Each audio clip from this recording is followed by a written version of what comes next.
Year of the Buddy Martin Show right here on a special day. We'll tell you all about it in just a minute. Stay tuned for the Buddy Martin Show. Yes, it's time again for Buddy Martin. Call him up and tell him what you're thinking. But be kind because he's doing the best he can. Better, stronger, faster. Mama says that alligators are ornery because they got all them teeth but no toothbrush. Hey, what if the voice calls while you're gone? Take a message. Bye. You ready, champ? I'm ready for this my whole life. I'm incapable of small talk. But that's why you love me, right? Kind of intimidating to be in the presence of so many great athletes.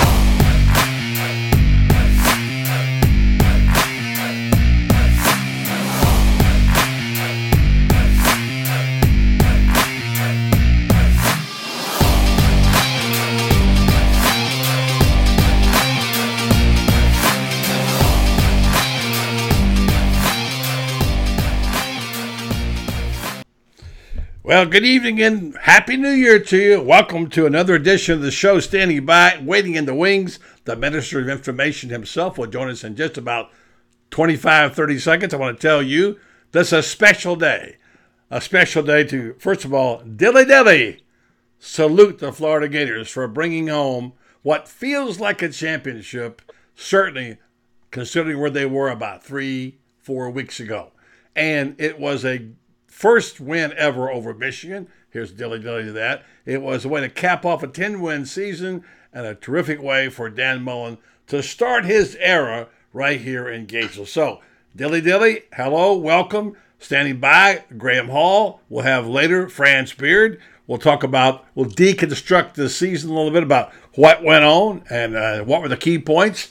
We'll talk a little bit about the craziness that's going on among coaches right now. And tomorrow is, however, a vacation day. We'll be watching football. But today, we celebrate and we inform and hopefully enlighten on the program of a show that started 1 year ago tomorrow. Actually, the show didn't start till 8 days later. But the Crown Prince filed the paperwork for Gator Nation Kingdom, and the kingdom was born, and the dilly cry and stay loyal to the kingdom became famous, and 5,000 members now join our organization and enjoy, hopefully, what we enjoy, which is writing, talking about the Florida Gators. And joining me for this occasion is the Minister of Information. When you get a title on this outfit, it means you're not just anybody. You're somebody, and Graham Hall is starting that guy. Hello, Graham. How you doing? Hey, buddy. Good to be here for sure, and hope everyone had a good Christmas, happy holidays, whatever you celebrate, and is looking forward to the new year. And obviously a time of reflection for you and the group, considering how the last 365 days have gone. Wow. You talk about basically them winning a championship, and I think that considering the expectations, the reasonable expectations, this was Florida ticked nearly every box this year, unless you really were emotionally invested in that 31-year win streak over Kentucky. This had about everything that any Florida fan really could have hoped for, and that includes things keep happening. With, like you said, the Miami coaching change, how Florida State's panned out. This year has set up very nicely, and I think accelerated the rebuild for Dan Mullen. Yes, indeed. And, I thought about this, Graham, and we'll reflect on it the next 20 minutes or so, about why this is so sweet. When you get something that you're really not expecting, although a few of us did say this was potentially a 10-win season, not even the most optimistic of us, except maybe one person, thought this team would do this well or better. So, and you can go on and you can win championships. The last coach won two conference division titles, won the East twice, and it didn't taste very sweet. But this one, the way it built and the way you saw this team grow and the way you saw this team develop and you saw the masterful way that they were shaped and molded and they began to come together piece by piece and parts, and finally getting to a point where you played your best football at the end, and to wind up beating Michigan, a team Florida's never beaten, and to not just beating but drubbing them, and winning a 10th game and being right. They're going to wind up somewhere in the top 5, 6, whatever it may be. Was one of the most enjoyable seasons. And I can tell you this, all you folks, that you'll ever have as a Gator fan. I've been through a lot. I know a lot of them that weren't championship seasons that were just about as sweet, and this one will be that. Yeah, I think the final 3 weeks, I think it's hard to pick really a best point in the season for Florida fans, because you could easily say that 3-game stretch when they go on the road, beat Tennessee, beat Mississippi State, and then beat LSU. You could easily say that stretch was absolutely a program changer for Florida. But I would argue that the last 3 weeks of November were really have to be the most uplifting if you're a Florida fan, because you became used to seeing they're often a 6-0, 5-1 start, even when you had Will Grier, and then the team tapered off in November, whether it was due to injuries or teams had them figured out. It was probably a combination of all two under McElwain. And you saw the team really improve, especially on the offensive line as they really started to understand things. Things clicked. You saw them making blocks that they would have missed against Kentucky earlier in the season.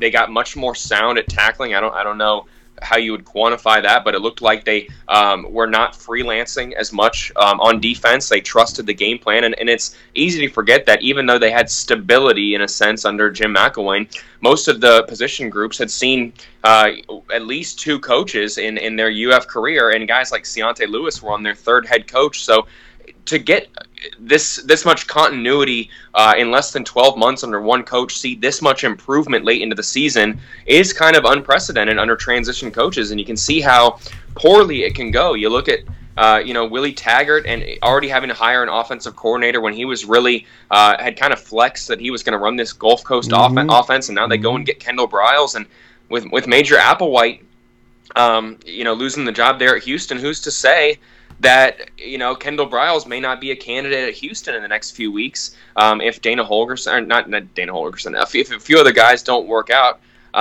You really have to think maybe Dana is going to interview. Yeah, Dana Holgorsen is a Houston guy. Is he going to interview for the Houston job? That's the word. I don't know that, but that's. I don't think he would leave West Virginia, but especially he's from Houston. He's from Houston. He's certainly leveraged it. That's for sure. Whatever he does. Yeah, and that's what that's another one you have to remember. Kendall Briles is also a Houston alum, and while he certainly has some baggage, I guess, with his name, the NCAA hasn't even ruled on the Baylor sanctions technically. Yeah. It could be an interesting thing where that guy ends up in Houston. You never really know. And Manny Diaz has kind of, I read something earlier, Manny Diaz has kind of crushed the coaching carousel in a sense that Miami hired back a coordinator just to kind of save face before signing day. And I could easily see Houston trying to do that, especially because of the situation at Florida State. It's very interesting to watch, and it kind of leads me to the whole point that everything has kind of gone Florida's way. They make a New Year's Six bowl. They watch 2 coaches flounder, their biggest rivals. They clean up on the recruiting trail. They end up winning massive targets on early signing day over Miami. Florida State is not really a player for any of the guys that they're after except for Quayshawn Fuller, and that's looking more and more like Florida could pull off that flip. And Akeem Dent may surprise a lot of people in the next 3-4 weeks. This is a situation where Florida, you call it a meaningless game. They secure themselves a top 10 berth, but they now look like the best place to play in the state of Florida with the most promising future, the most stability. They're not going to lose any assistant coaches for what seems like the first time in a decade in Gainesville. And that speaks, that speaks volumes to some of these kids who are consistently being sold a message that come play for me. I mean, Jaron Williams left was going to transfer from Miami, and Mark Richt convinced him to stay so that he could not sign in the early signing period. And then Mark Richt left 11 days later. That is one of the – you can't spin that any other way. That is extremely shady and disrespectful, in my opinion, because, if guys want to jump ship if they're a player, they have to sit out a full year and risk, what for many of these guys is their prime and their money-making opportunity. No, and they actually they can back out in 3 days. Yeah, they should. The coach goes, sure. It ought to be released. Hey, real quick. I think that's a thing you can do. You can petition now. Yes, you can. That's right. I forgot they changed it. Real quick, I want to get a little business in before we get started. Sure. And I want to go over the season with you, step by step, and talk about some key points and see if we can put this narrative somewhat together. It's going to take me a week to get it all together. But I want to thank all my sponsors tonight. This is going to be a commercial-free show tonight. thank you to all the people here who make it possible and who sponsor our program. It's very important because we're going to have an announcement here in the next few days about what we're going to do to change the monetary model of what we're doing here. We're going to reach out to some of you folks. We're working on a plan now to talk about it, and we're going to see if we can't get this thing a little more solvent and have ability to not have to fund it out of our piggy bank. But we're working on a plan. But I wanted to say thanks to those people who do sponsor. The program is brought to you by Restart Medical Research, Daniel L. Hightower, lawyer, Center State Bank, the Riley Arts Center, Grinders Clothes for Men, and Ocala Quarterback Club. If I might say that real quick, thank you to them. No commercials tonight. Just the Minister of Information, the Duke. And I wanted to also say, I guess the news of the night, there's been a lot of it with firings in the NFL. We'll catch up to those later. And, of course, the firings around the college football. But Manny Diaz, I didn't quite understand the Manny Diaz thing, who left and got paid to come back. So Miami won. I don't know that. You know that whole story? What happened? They had. I mean, yeah, absolutely. Manny Diaz is a Miami native, and that's always been his quote-unquote dream job. I don't think anyone's doubting why Manny Diaz would want that job. I mean, he's not having to pay. But that's not the point. The point is, I believe they paid. There was a coaching. They paid Temple $4 million to promote their defensive coordinator from within. Exactly. Obviously, they have to be. Well, let's think of it this way: Mark Richt is retiring. They're not going to have to pay him a buyout. Right. They're going to have to stop. His contract is off the books. So that money, instead of buying out Mark Richt or firing him, can be used to buy out Manny Diaz at Temple. It's not that big of a deal. Miami actually may save money, but in the sense, it just looks like such a panic hire that they did it to save face before early signing period. They're hiring a guy who, was a head coach at Temple for all of 2 days. And has no legitimate head coaching experience, wanted to be a broadcaster. I guess I'm taking a shot at my own profession. Who knows how good he's going to be? He could be an absolute genius. That's not the point. We don't know that. He may be great. But it is such a clear, from a PR standpoint, they didn't even take the time to hire a search firm. They can't go out there to any kids' homes and say to their parents, we looked at all the best options because this is Miami. Everyone knows that they hired a guy who could ease the transition, maybe a guy who may not work out in 2 years, has no head coaching experience, may be an absolute disaster. We don't know that. That's the thing. And Miami just doesn't seem to have that foresight, and I think that's why many people are kind of poking the decision and saying, this makes no sense, this has not happened before, where a defensive coordinator has already left, accepted another gig, and they end up paying the $4 million, $5 million, whatever it was, to get the guy back on campus. That is something that is kind of unprecedented.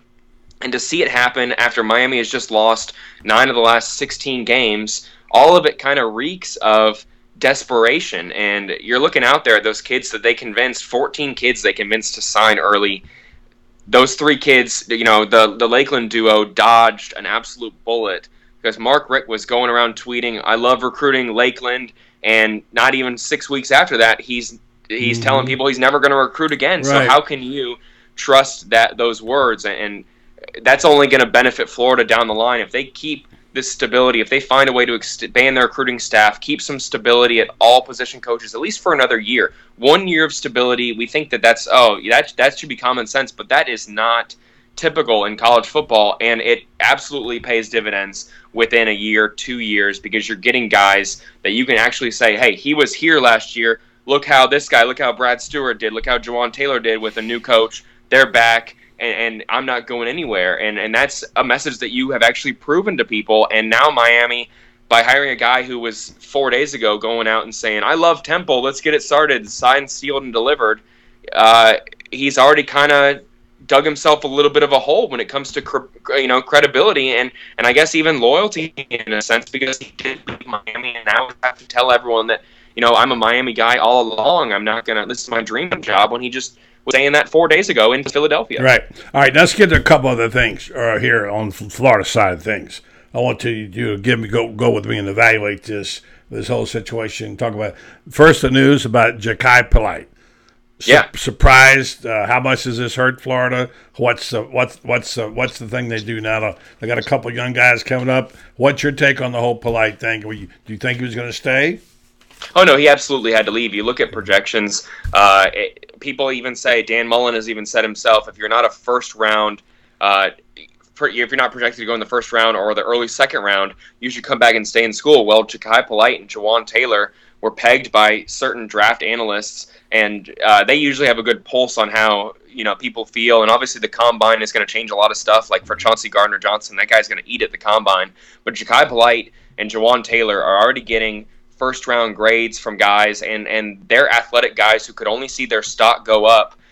Similar to kind of how Taven Bryan's even rose and validated a lot of those projections last year. Ja'Kai is a guy who has NFL scouts raving about his speed, maybe his fundamentals and his technique are the things that go most unnoticed about his game, and that makes absolute sense. You look at Florida and what they need to reload at, it's obviously offensive line and defensive line. They're losing probably 3 guys on the defensive line. We're still waiting on what Jabari Zuniga decides to do. But you look at those guys leaving. Adam Schuler is going to be back for 1 more year, but you have answers to fill at defensive tackle. You have guys coming in. You're getting Kyrie Campbell back, but you got to fill both ends if Jabari also goes. And there's no real answer. Luckily, you got Zach Carter, former 4-star, on the roster. Antonius Clayton is telling everyone that he's going to have a much better year. Yeah, so he's always said 4th time is charm, as he said. Yeah, we'll see. And he's a guy who has been probably as hard on himself as anyone else, and will admit his faults and seems very determined. So we'll see what some stability with a defensive line coach and another year with Dan Mullen and all that, and Nick Savage can do for him. But that's definitely the big question. Those guys were kind of seen as a given to leave. But it's no question that Florida has their work cut out for them when it comes to getting starters ready for that August 31st game against Miami on both sides of the line, buddy. Right. No truth to the rumor that after Mark Richt saw the game film Michigan, he said, "I'm out." Right. It's a very sudden decision. That's I don't know what people have speculated. Maybe there's some health thing going on. Maybe he really didn't want to fire his son. He wasn't willing. If he was only going to coach for 2 more years, what's the point in firing my son and jeopardizing a already kind of tenuous family situation? Everyone knows if you work with your family members in something extremely stressful, there's going to be sometimes long-lasting implications. And if Mark Richt, this guy who brands himself as an upstanding family man, was looking to look at something bigger than football, I could easily see why he made that decision, because I think after their bowl game, the calls to fire his son were louder than ever, and that may be the end-all be-all, which brings the whole point to Miami never should have hired a coach where it was such a tenuous situation that if nepotism wasn't involved, he was willing to walk away at any cents. Yeah. If that's really why Mark Richt walked away, because nepotism, he didn't want to he wanted to keep his son on staff, and he wasn't going to coach if he couldn't. It might be true. Selfish. Mark Richt is a pretty principled man. That's probably what people say, and I have a lot of respect for that. But by the same token, his heart wasn't in it, obviously. You remember that they hired him in 2016 after throwing a bunch of money at him. This is a guy who said he was going to retire after being done at Georgia. He vocalized that he wanted to retire, and Miami hired him. And I've been extremely critical of Mark Richt. You can go and see how Matt Baker and I have kind of got into it on Twitter in a pretty playful way, in a sense. Matt's a guy who covered Miami during the Al Golden era, and I've kind of said that Al Golden was there for 5 years, and there were some bad losses. They lost, as Matt will point out, 58-0 to Clemson. But I think there's no doubt that people can say that Mark Richt's first 2 years, when they won 19 games, won the Coastal, they don't do that without Al Golden's players. And the knocks on Mark Richt are that after those guys were out of the program, he didn't develop the offensive line. He didn't develop the quarterback. Yeah. He landed a lot of top talent. But those guys are buried behind guys who are not ready, and those guys aren't ready either. So they were at a very rough trough right now, and there was no crest on the horizon. Yeah, well, let's not spend too much time lamenting the fate of Mark Richt and the Miami Hurricanes, but because I want to get to some of the really good stuff here. Sure. And one of them is that I like what Ja'Kai Polite said about Mullen. He said he wants to be a big-time coach like Saban of the league. He's going to be that very soon this league is about to be his. I don't like what anybody says. I don't care what anybody says. It's going to be his. Now, that's a bold statement. I don't know if I can go that far. And I'm a big fan of Dan Mullen. But saying he's going to own the league and take over Saban's place could be a bit of a stretch. But let's just say this. If he comes as far as he's come the first year, he's going to be among the elite coaches close to it now, but not quite in not just the SEC, but in college football. And certainly, I think he did a marvelous job. And I think if you had to sit down and really break it down, what did he do and how did he do it? I think that's the interesting part, because let's deconstruct this for a minute. Help me with this, okay? Let's talk about how this all happened. Because it ebbed and it flowed. It wasn't something that just fell out of the sky. They had to work for it. And we didn't know for sure, but some of us felt pretty good that this was going to be a team that would be in contention. Now, that goes up and down and back and forth and, what have you over the season. But the thing about Mullen he held firm on his decisions. He stuck to his quarterback when many others did not. Felipe got a ton of criticism. People ready to boo him out of there the first couple of weeks. Even by the middle of the season, there were people who were ready. And some think he was going to be benched, except for the fact that their backup quarterback got hurt and knocked him out of the box. But having said that, I'm going to frame it like this. I'll take the first third and you take it from there. That when he rolled up at Gainesville Airport and stuck his hands out the window of the door with the chomp and that big smile, followed by his 2 children and his wife, you could see the joy in them, the celebration.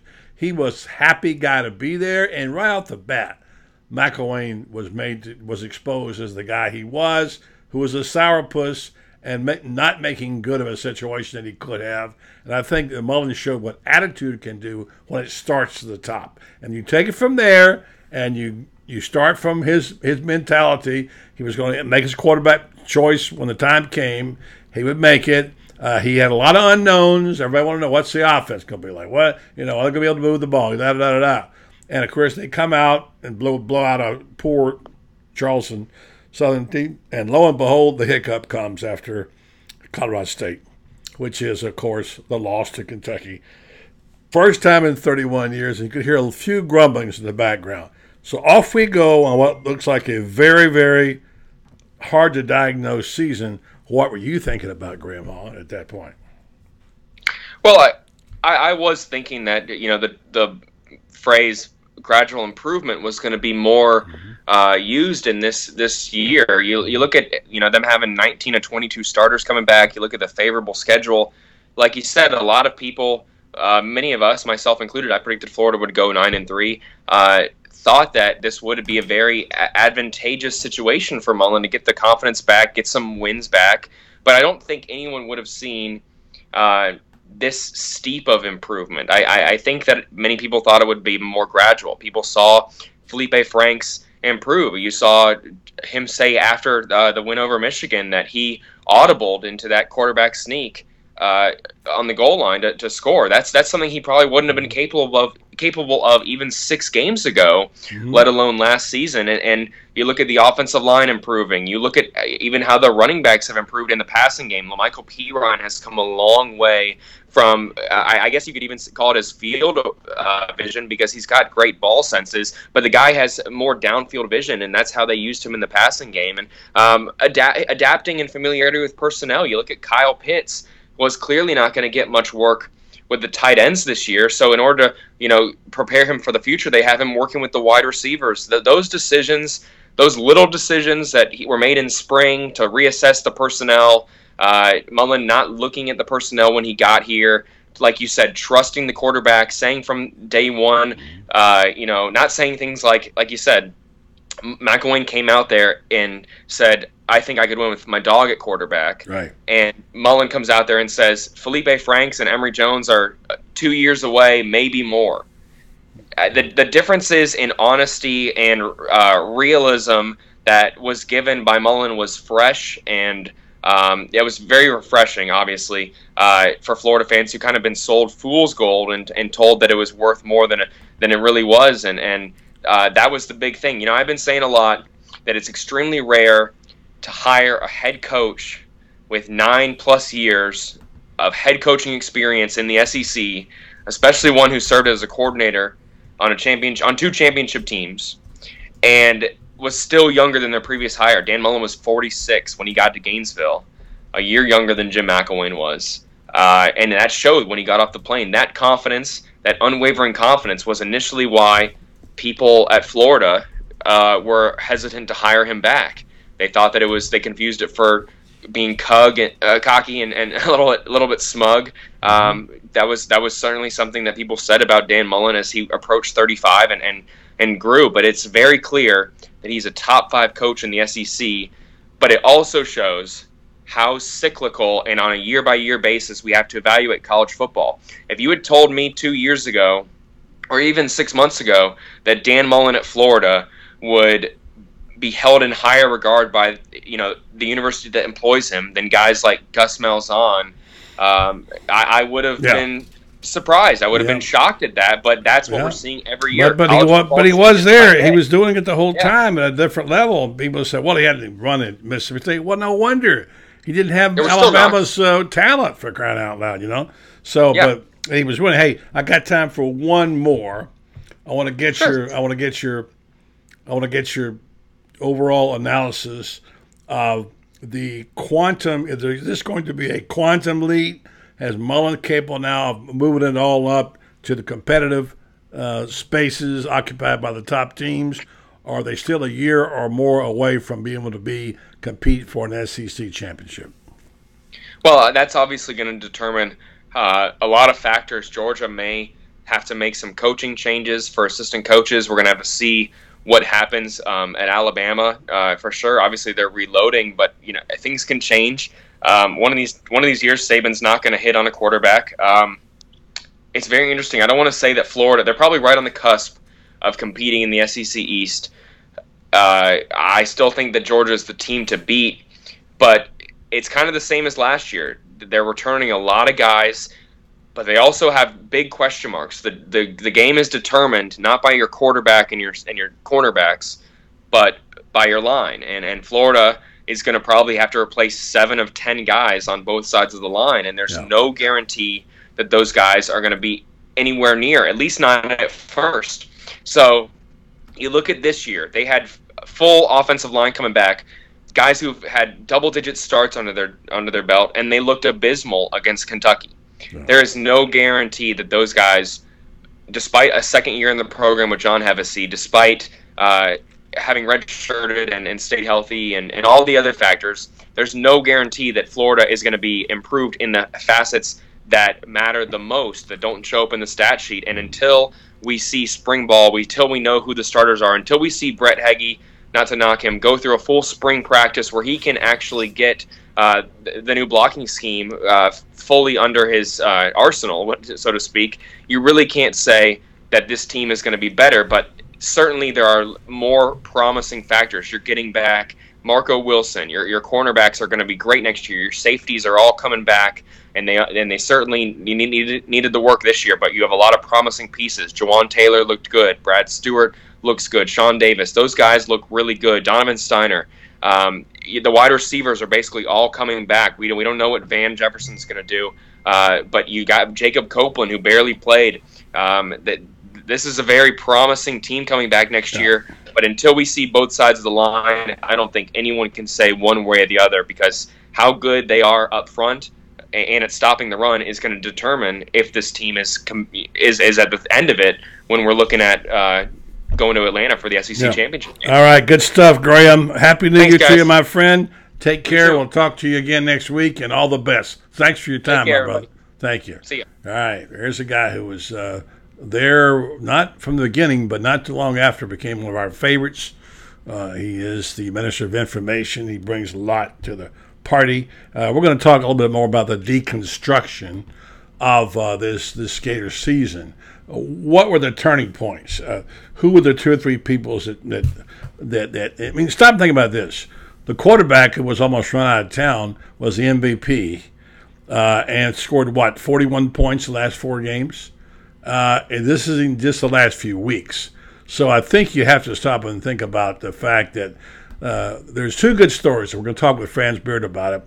One of them is the fact that Chauncey Gardner Johnson left a legacy with what he did and how he did it, and the way he performed was terrific.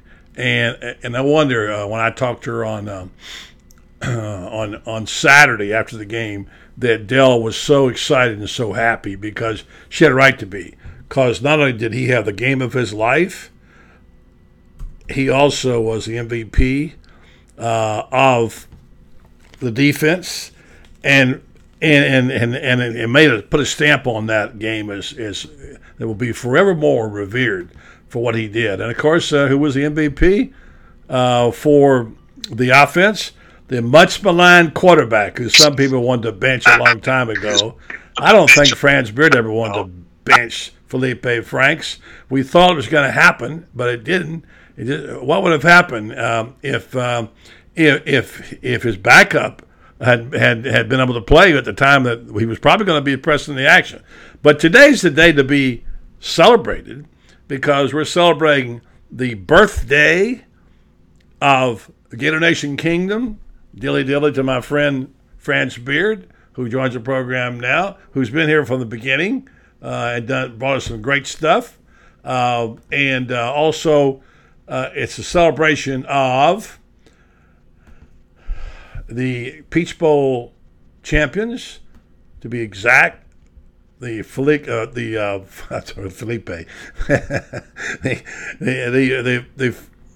can't even say the word. Franz, help me out, will you? Chik-fil-A, Peach Bowl, which who knew it would mean so much? Oh yes, that was a championship of some kind. We could call it the Felipe Franks Bowl because but trust me when I tell you, this was his bowl game. It was. He owned Michigan. He made all the right moves.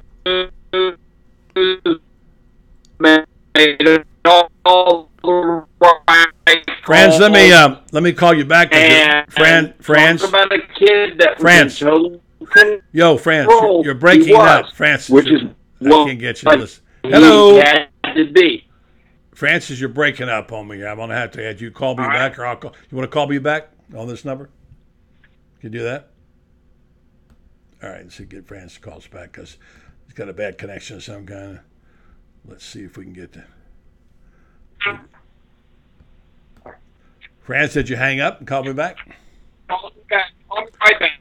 I'll call you right back, okay? Thanks. Yeah, we have a bad connection there. Sometimes it happens in this world. And I'll get more Francis' opinion about this. And I think the deal is that I think we got a little bad Wi-Fi connection here. Just hold on 1 second. Let's see if I can make it work. Okay. Thanks for tuning in today, folks. Appreciate that very much.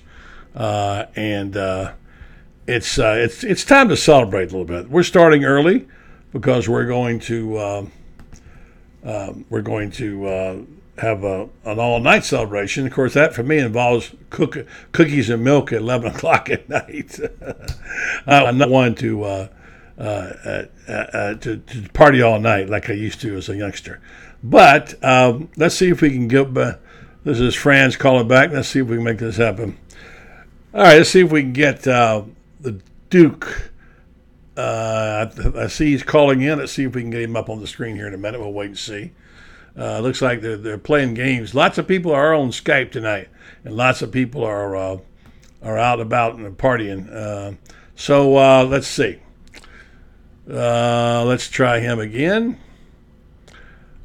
Hope you're enjoying the victory. Feels good to win at the end of the season because all week long and all the rest of the year you got bragging rights.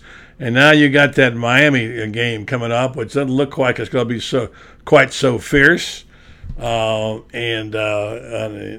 joke going around, of course, is that the reason Mark Rick retired was he had to play next. I wish it was so, but it's not quite there yet. So we're going to see if we can The get a person hold. whom you're trying to reach Yeah. is currently unavailable. All right. Please leave a message after the beep. Okay. All right, Francis, this is us trying to call you back. So we will we'll go another direction here and see if we can get you. Yeah. Anyway, I want to get Fran's take on the season, on the deconstructing of the year. What were the key points? The easy ones were, we can pick out the ones that we know are easy. But there were some games that just think there were 2 or 3 games could easily have gone the other way. And if that happened, it's a completely different situation this season. But it was just enough so that they got over the edge and they could bide the time while they got better. And that's the thing that they did. They kept getting better, and they got better and better. And then, meanwhile, they caught some of the pack. There were times there when we were all concerned that maybe this thing was going to go south because the situation was not looking good. So we're going to try to get Franz on the old-fashioned telephone and see if that'll work. Meanwhile, I want to. I believe this might be Franz. Is this Franz?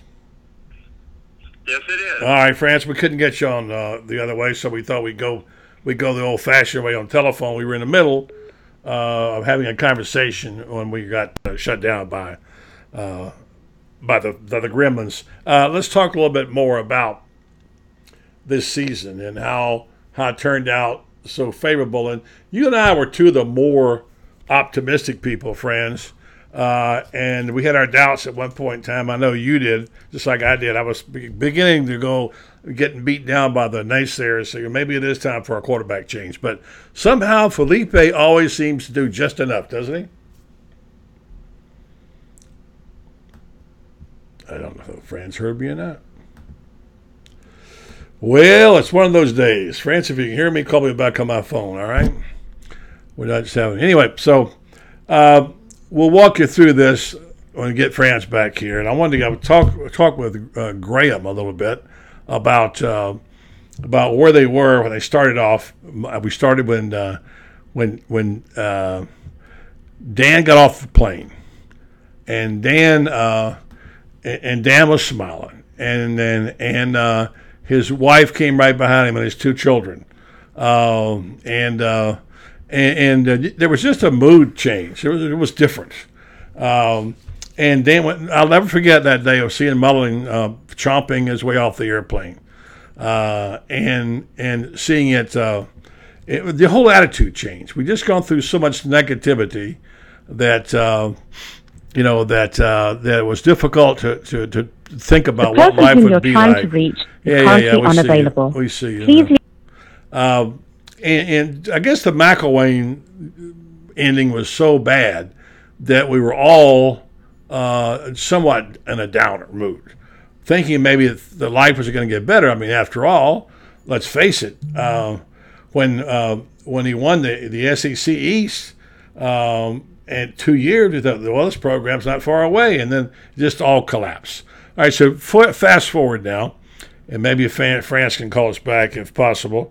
And we go from there. My next scene is I'm at the press conference, and I noticed the family was all huddled around together. And I sat about 2 chairs over from Megan Mullen, and I was so impressed how much grace she had. So impressed that she was so happy to be there, and you could see her you could see the attitude in her face, and her children seemed very peaceful and calm, and they were glad to be there. Now, one thing Gator fans, they'll put up with a lot, but having a guy there who doesn't want to be there, and clearly McElwain didn't, it's not something that's going to win Gator fans over, all right? Who wants somebody who doesn't want to be there, right? Yeah, that's the thing. So that was one thing. The other thing was that... the person whom you're trying to reach... So I made my little list here, and again, I apologize. We couldn't get Franz on tonight. For some reason, his phone's not working. Either on the phone or on the Skype. So Dan arrives. I wrote down the next 3 or 4 steps that were so critical. He brought the key coaches there. and certainly one in particular, you know what I'm going to say.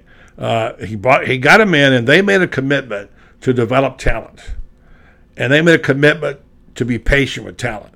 And they made a commitment to carefully evaluate players. And Nick Savage changed lives, bodies, careers. Who knew that Nick Savage, a strength and conditioning coach, could make as much difference in a program as he did? I think right now, next to Mullen, he'd be the MVP of what he's done. When Marco Wilson went down, that was bad. But there were no more major injuries, and by the end of the year, they were pretty sound considered to other teams that were beat up and injured. And I don't know if that was Savage or not, but something certainly made it different, and Savage seemed to have an impact on that. Felipe did become the quarterback under duress, and he made some bad mistakes. He missed open receivers. He just never looked right. Then he'd break off and do a long run or throw a bomb or something.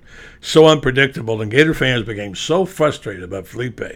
And you could hear Kyle Trask. And some people got kind of heated in discussion on this show here about who should be the quarterback. And some of us, said, be patient. Be patient. And just wanted to see what could happen. I didn't know. But certainly, Dan Mullen has to get a A+ for patience, if nothing else. And who would have thought that the guy that he almost benched a couple of times, that so many Gator fans disliked so much that they booed him at his home park, would develop enough so he'd become the MVP of offense against Michigan, mighty Michigan, and wind up leading a team. People say, well, we need to get rid of him. We need to bench him. He needs to be run out of the program. Did he win 10 games or not? I know a lot of good quarterbacks at Florida who did not win 10 games, all right?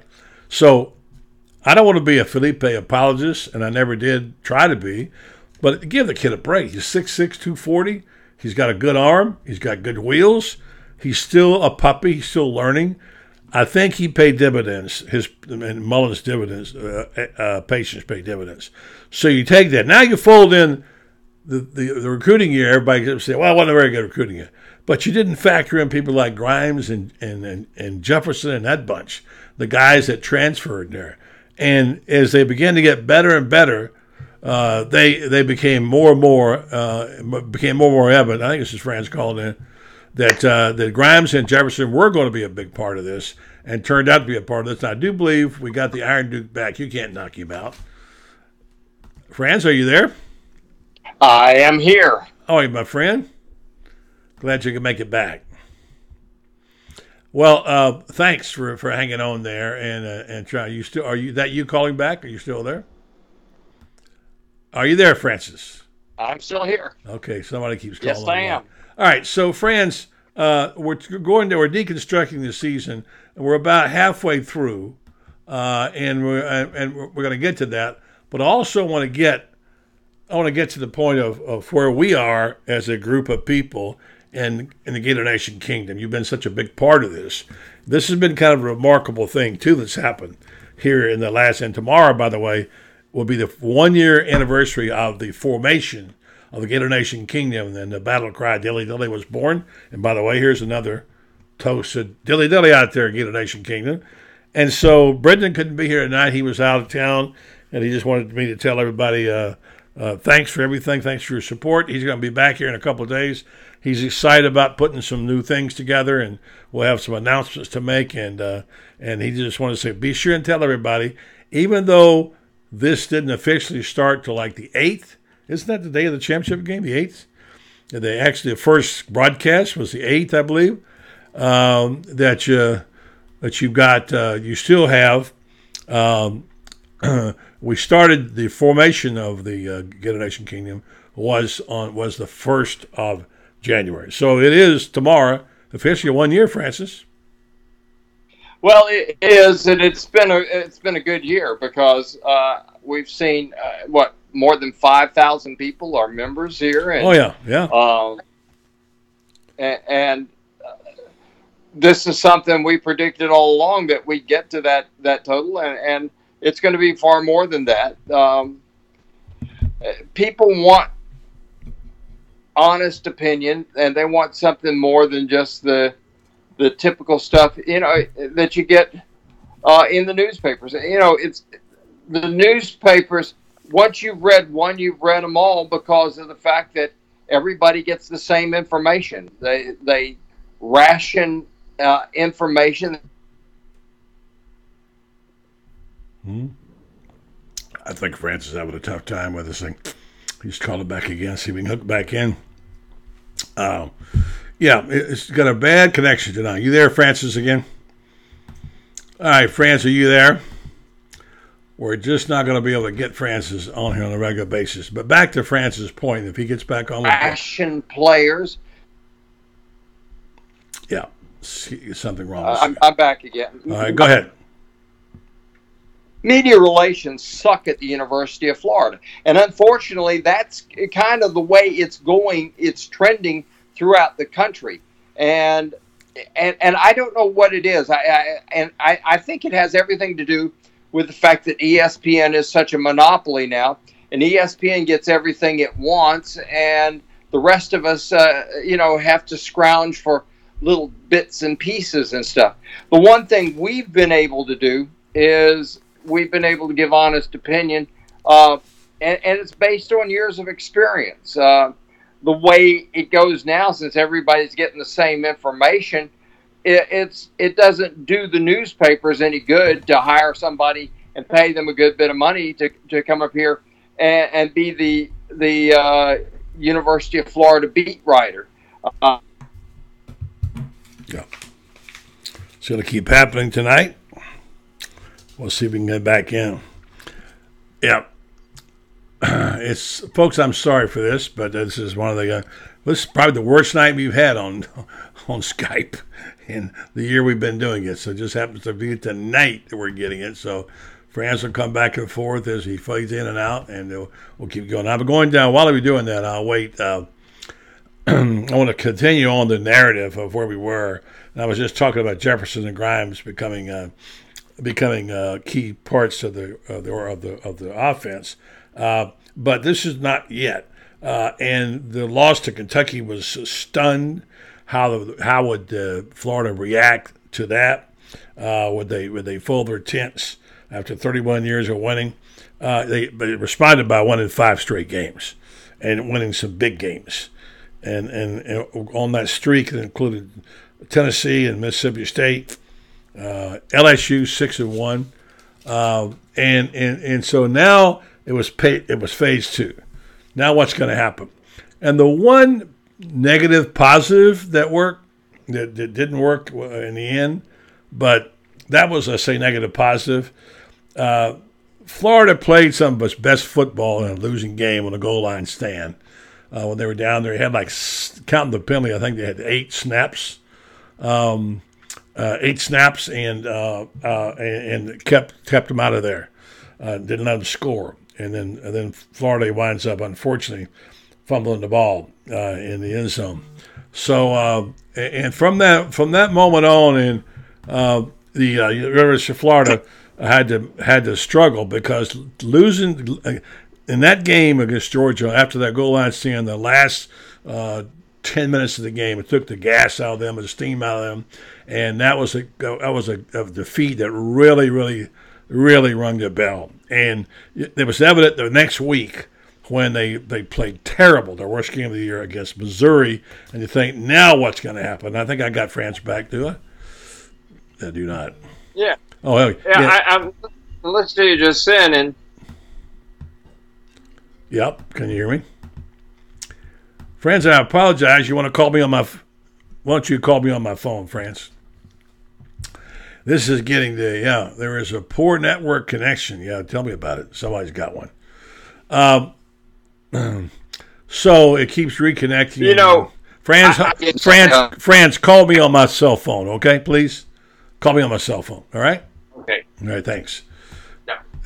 They sure were having a poor connection somewhere with France on his end. And so we'll get the rest of this story. We're going to get this story in. So the Georgia game was a make or break time. The make or break was going to be whether or not his team was toast, done for the year, they were spent, had nothing left, what would happen. And quite frankly, I didn't know. I didn't know what was going to happen, but it didn't seem good, obviously. And I think we got France now. France? Yes, I'm here. Yeah, okay. Let's see if we can get through this. All right, here we are after the Georgia game. This is the low point, and here comes Missouri. And after that game, I began to wonder if this team was going to win any more games. How did you feel? Well, I thought that they were at a crossroads, but in retrospect, buddy, I think that this was a necessity. I think, Dan, sometimes, there's that old saying that you got to hit rock bottom before you can bounce, before you can really get where you got to go. And I think that was rock bottom. And I think that at that point in time, I think Dan Mullen had Felipe Franks right where he wanted him. And he was able to go talk to Felipe Franks and say, okay, kid, I've believed in you all this time. It's time that you've got to take the next step, and you got to believe in you. Because if you don't believe in you, this isn't going to work. No. And I think that was the turning point for the whole season. And I think when Felipe Franks started to believe in Felipe Franks, the whole team started to believe in him, and that has changed everything. In retrospect, I think that loss to Missouri was an absolute necessity. And I think it was the turning point. I think it was the point where Dan Mullen finally got Felipe Franks to believe in Felipe Franks, because the quarterback we've seen in these last 4 games is a guy that can win in the SEC and win in a big way. Yeah, and it's going to be interesting what happens to him now, and what if he does develop? What if he does get better and better, and the light bulb does come on? It could be very interesting. So we got this next season lined up here with a chance to have another double-digit winning season, which if I had told you that probably 6 weeks ago, you'd say, no way. They'd be lucky to get 8 wins, 9 wins, whatever. So now, I believe they've scored 41 points a game, as I recall. Their defense is, I believe, I think that the offense is beginning to come into, and they're not even completely back yet. I mean, look at the weapons they wound up with. I mean, and we didn't even see some of the best players yet. Some of the guys that we want to see develop, and they're not even into their full speed yet. But I mean, look at the 3 running backs. My gosh, who has 3 running backs? We said that all season long. No other team in the country's got 3. You got almost all 3. Any of the 3 guys could start. We still got some players that are developed. So I think there's a lot of potential there. And now think about this class coming in now. That's going to be obviously good. I talked to a coach recently, not on the staff, who said that Florida's poised to get a couple of really good players still. So now what's ahead? We're looking at this year. What's ahead? What the possibilities exist ahead? In your bones, how do you feel? I think Dan's got I think he has the Gators where he wants them to be. He's got them confident. He's got them believing in themselves. He's got them believing in the coaching staff. I don't know if you saw this locker room video of Ciante Lewis, and Ciante Lewis said, "Coach, we believe in you." And what a statement! Mm-hmm. This is a kid that maybe was one of the big resistors, and all of a sudden he's saying, "Coach, we believe in you." Mm-hmm. That was a big deal. Believe me, that was a big deal to get him to do that. And you saw the rest of the team jumping up and down when he said that. He said, we got 10 wins. That's because of you, Coach. The sky's the limit here. Dan Mullen has proven when you can average winning almost 9 games a year at Mississippi State, which was one of the 10 worst Division I programs for 70 years. And when you can average nearly 9 wins a season at Mississippi State, you can do immeasurably better at the University of Florida because you're going to have such better athletes to deal with. He's going to bring in his guys, and he's going to win in a big way. This is we're just scratching the surface here. I'm a big Dan Mullen guy. I'm a big believer that Dan Mullen has the right stuff, not just to win at the University of Florida, but to win on the national stage.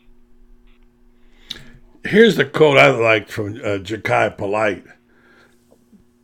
He said, of course, he announced today he's going to come out. It's no big surprise. He said, meaning Dan Mullen, wants to be a big-time coach like Saban of the league. He's going to be that very soon. This league is about to be his. I don't care what anybody says, it's going to be his. Now, I don't know if I could quite buy into that. I get where he's talking about, but that's from your players, that's pretty high praise. When your players believe, that's where it all starts between the ears. Nick Saban, the reason Nick Saban's guys are so good, we talk about player development and all this stuff. It all starts between the ears, buddy. You can be the most physically gifted guy in the world, and we've seen guys like that who turn out to be total busts, and that's because what happens between the ears just doesn't connect. And Urban used to say, if I could get their hearts and minds, the bodies will follow. And my goodness, he's going to go down as one of the greatest coaches of all time. Dan Mullen, grew up in that system, learning that the same way. He's a guy that understands if you get their hearts and minds, the rest of it's going to be easy. I've just felt a attitude change, not just a successful season. It's almost like Mullen planted something in the ground, like a farmer, and he kept molding it and shaping it and watering it and preening it every day. And a lot of people thought, what's that guy doing growing that little scrawny thing? It's not going to ever amount to anything. He knew what he could do. He believed in his ability. He was willing to spend the time and effort. He never quit on his team. He never tried to blame other people. And people finally realized, you know what? This guy can make me better. He can make us better, and we can be something here. They had a wake-up call, which was a great thing. Now, having said that, Franz, if I said to you, tell me your most valuable 2 or 3 players and anybody you want to mention on the coaching staff for this year. Well, I'll tell you the coach. The coach of the year. It's a co-coach, and that is Billy Gonzalez, who got receivers to run routes and catch the football. What a concept! We've been 8 years without seeing that. Yeah. And then John Hevesy, that offensive line gave up 15 sacks in 13 ball games. They gave up 38 sacks the year before. What a concept, huh? Yeah. And yeah. Now, here's the player. Here, I'm going to give you one most valuable player that is going to blow your mind. And no, I know who it's going to be. Go ahead. It's going to be Nick Buchanan. Oh, I was going to say Nick Savage. Yeah, coach. Nick Buchanan. Mm-hmm. Nick Buchanan started every game at center, even though he's a little bit undersized, made all the line calls and made the right ones, and was smart enough to get the job done, and it was smart enough to get the rest of the offensive line, those veterans, to say, okay, we'll do it your way. You're the guy, Nick. You make the calls. We'll follow you. He made the right calls. He got the guys in the right scheme. And that's half the battle on the offensive line, is having a center who makes the line calls and can get it right. Yeah. You know what else, Franz? And that excuse me for interruption. What else is that you can nudge a player one way or the other, maybe change his habits for a week, whatever. But you're talking about wholesale attitude and changes in his soul here. Some of these players completely did a 180, and became all in. like you said, Sante Lewis to say he was all in. That was a big deal because he wasn't really all that excited about it at first. And some of these players have got a little worn out on McElwain, you know? Well, you get a lot of guys, buddy, who quite frankly, they weren't all in when it came to Jim McElwain, and it's very, very obvious. And I understand that. I understand that completely, and I get it. But I think the thing that kept me thinking, and you and I were probably two of the most positive people about this, in the face of a lot of criticism from people, was the fact I knew he knew his X's and O's. I knew he could coach quarterbacks. He could coach the offense. I knew that he was a guy who was when he made up his mind about something, he would stick to it. And I knew that he would evaluate and develop talent. Now, having said that, things don't always go right, but that was enough for me. And I think having gone through the McElwain and Muschamp eras, which you know I was never a fan of, to say the least, and getting to a point where a guy gave you some hope and he could fix some of the things that were broken and was happy to be here and was ready to dive in and couldn't wait, that was a big deal to me. Yeah, well, we go into that term buy-in. There's a lot of buy-in. And here's the thing, buddy. It wasn't all at once. It would have been great if we could have had it all at once, but it wasn't all at once.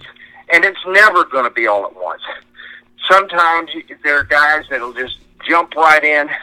Sometimes you got to grab guys by the lapels and shake them. But it works. Eventually, you get their hearts and minds. That's what happened here. Now, I'm going to give you two other guys who are my MVPs here. Over on the defensive side, I'm going to go, this one was kind of obvious, but Ja'Kai Polite. Ja'Kai Polite did absolutely nothing in his first 2 years at Florida, first 3 years at Florida. He did absolutely nothing to give you an indication that he was going to be a first-round draft choice, which is what he's going to be. Ja'Kai Polite, obviously, the lights came on when Todd Grantham came here. The scheme worked for him. Not only did the scheme work for him, everything worked for him. He became a guy that terrorized offensive tackles in the SEC. I guarantee you there is not a left tackle in the SEC that doesn't get the shivers when he thinks about Ja'Kai Polite. Led the nation in forced fumbles. Think about that. This is a guy that had, I think, 3.5 sacks for his career heading into this year. Wow. Yeah. 3.5 sacks to all of a sudden double-digit sacks and number 1 draft pick. Whew, that says something. Yeah. All right. My last guy is going to be the obvious guy, and I saved him for last, and that is Felipe Franks. Felipe Franks, what we got to see with this kid was a coach who believed in him the whole time. I'm not sure that he was ever going to be benched. I think Mullen wanted everybody to think that. I think Mullen wanted Felipe Franks to think that. I'm not sure that Dan Mullen really was ever going to do it, though.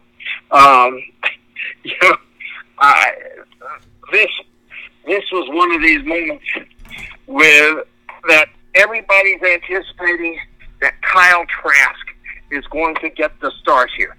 Kyle Trask. That's all we heard for a week was Kyle Trask. Well, guess what? Kyle Trask knocked his foot, and that's sad because he may have get the start. Maybe. I'm not so sure, though. I'm really not so sure that Kyle Trask ever going to start this game. I think he might have been told, you can play. If Felipe Franks doesn't get the job done, you'll play. but I don't think for sure that Franks was ever going to be benched. What I think was that Mullen wanted him to think that. I think Dan Mullen played it, and Dan Mullen probably came to him and said something like, Felipe, I have believed in you from the beginning. Now it's your turn to believe in you. And I think from that moment, the lights went on, and I think a quarterback was born. This is a guy that can play in the SEC. This is a guy that can win big in the SEC. He won 10 games in the SEC when he really only had the right stuff in 4 games. Yeah. But you think about it. He's a kid now that has confidence. He's a kid now that has learned on the job. If he improves as much from this moment to next December as he did from last January 1 to this December, he's going to leave early and he's going to get a really nice paycheck that's written by some team from the National Football League. And speaking of which, good place for me to jump in and add this. What I like about the way this season ended, other than the fact that they beat Michigan, a team that we never beaten, they've never beaten before, and the fact that they came back and at halftime took the lead and never looked back, that they didn't make that many mistakes where they played the game. They played the game with a certain amount of joy, and it was a very good feeling for the Gator Nation to wind up with 10 wins, and that 10th win being Michigan. But here's the other thing. The group they've got left behind, except for the last couple we've heard about the last day or so, which we knew was coming at some point, they've got good players coming back. And not just the ones we know about, the ones we've forgotten about. Let's not forget about Malik Davis, right? How about Marco Wilson? Oh, and on. Marco Wilson. Hey, how about this? Antonius Clayton. That was my next word. Who was at one point in time a 5-star recruit right. that everybody in the entire country wanted. Right. All of a sudden, Antonius Clayton is saying, look, I saw what happened with Ja'Kai Polite this year. Yeah. I'm ready to come back, and I'm all in. Mm-hmm. Music to my ears. He said the fourth time is charm, is what he tweeted today. The fourth time. Now, having said that, you bring in, I'm going to transfer or two is going to come in for sure. That I've heard from some people who would know. And they've had a really good recruiting season. It's going to get better because and I know there are a couple of guys just waiting for the time to announce the second recruiting. They're going to get some players, and they got some room, as you pointed out a number of times, to get those players. And the players they had this year will be coached up another year, and they open against Miami, who doesn't have a coach at this point in time. Now, you think about the scenarios, how this could pick up. Continuing on from this year, what could happen when they go play and beat Miami or the new program? It's a new day. And the University of Florida football is back, as Bubba just was talking about. They're back, and now there's not a whole lot except for UCF, if you want to call it that. The rest of the competition in the state doesn't look all that good. So good times should be ahead, friends. I believe that good times are ahead. I look back at it, and they made a legitimate offer to Chip Kelly, and Chip Kelly accepted it. I think they swung for the fence with the guy that had the biggest name recognition, that's had a team to a national championship game, etc.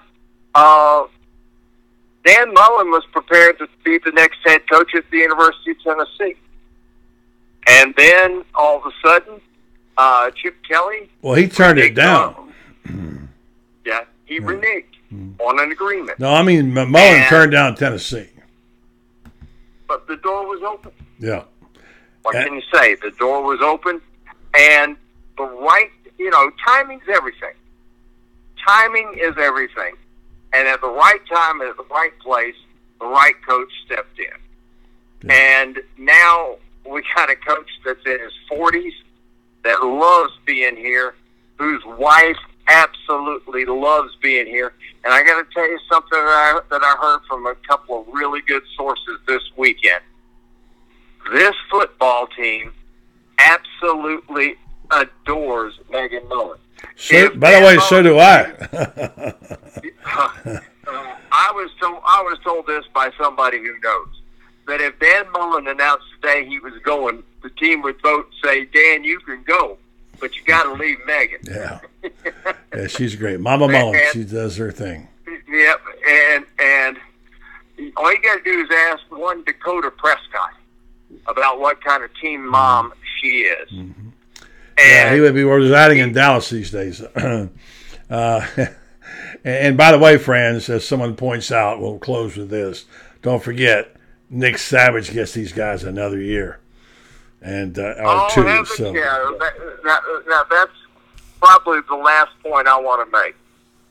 Nick Savage turned a very soft team that was kind of laissez-faire, come what may, who really cares, into a team that was tough and focused.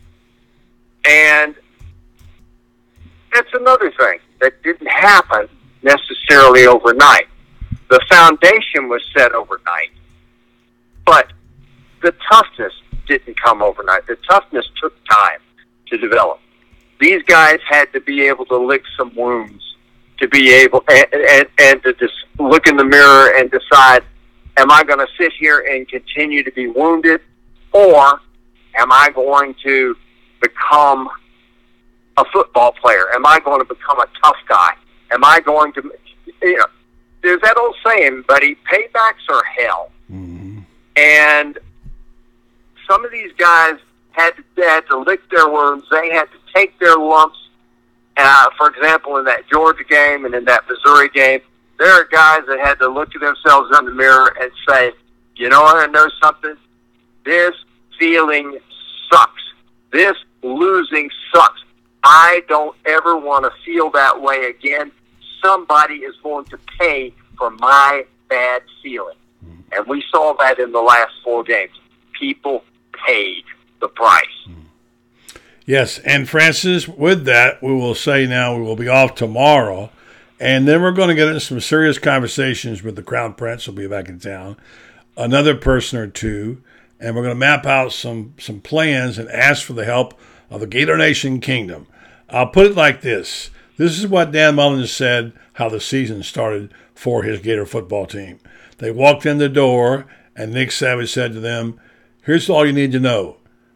I'll get the date right in a minute. 2018, you fill in the rest. And that's kind of what we're going to do. We're going to say 2019 GNK ... you fill in the rest. It can be what we want to make it, but it's going to require some help from you people out there who for 1 year have supported it, to support those of us who've been supporting it with our dollars and other things. And so we want you to tell us, what do you want to be? What do you want GNK to be? When you think about, friends, this last year we've had together, been some special times. We've done it with the grace of God and a little smoke and mirrors, and a lot of people who are willing to help. But things can't go on pure air. And somehow we've got to figure out how much we can do, what we can do, how we're going to do it, and who's going to help.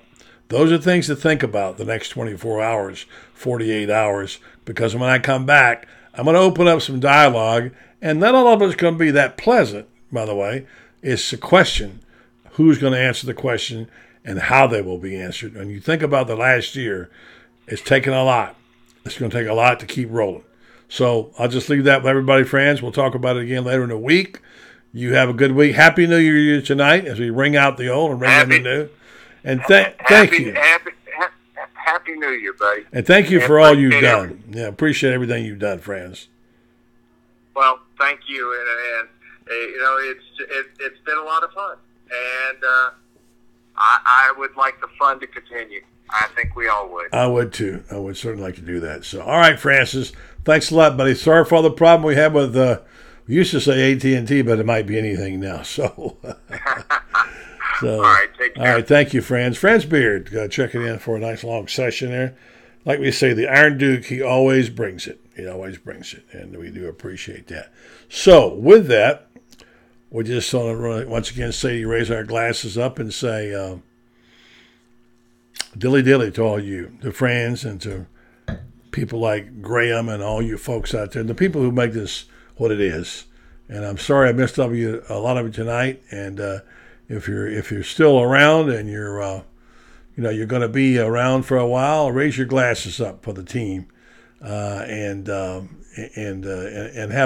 one for the team, and just think of all the good times that we've had together, and appreciate that. All right, I'll let you hang out here for a minute and say good night to everybody. GNK, Happy New Year to everybody, and yeah, Charles, that's a good point.